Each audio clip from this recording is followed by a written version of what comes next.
Merci, je suis Olivier Benon, je suis le représentant résident du FMI basé à Bangui, en République centrafricaine, depuis pratiquement 2 ans maintenant.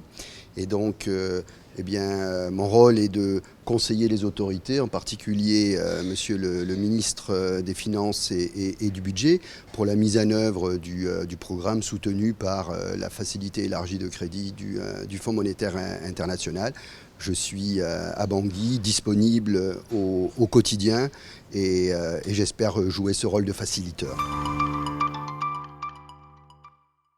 Alors, encore une fois, en accompagnant les efforts du gouvernement depuis 2 ans, j'ai pu, moi, étant sur place, constater un certain nombre de progrès importants dans la gestion des finances publiques en République centrafricaine, notamment en ce qui concerne l'élaboration et surtout l'exécution du budget de l'État. Le gouvernement maintenant met en place un rapport régulier d'exécution du budget de l'État. Je crois que c'est une mesure très importante qui, sans aucun doute, rassure les partenaires de la République centrafricaine s'agissant des appuis budgétaires.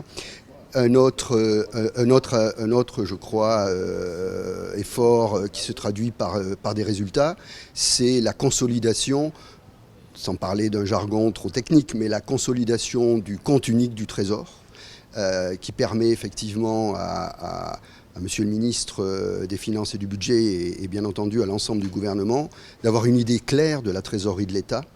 Et de ce point de vue, les réformes engagées en matière de rationalisation de la parafiscalité est évidemment un élément très important dans le cadre de ces réformes. Et le Fonds monétaire, à travers mes conseils, mais surtout ceux des techniciens du Fonds monétaire international à la disposition des autorités, essayent de contribuer à faciliter la mise en œuvre de ces réformes.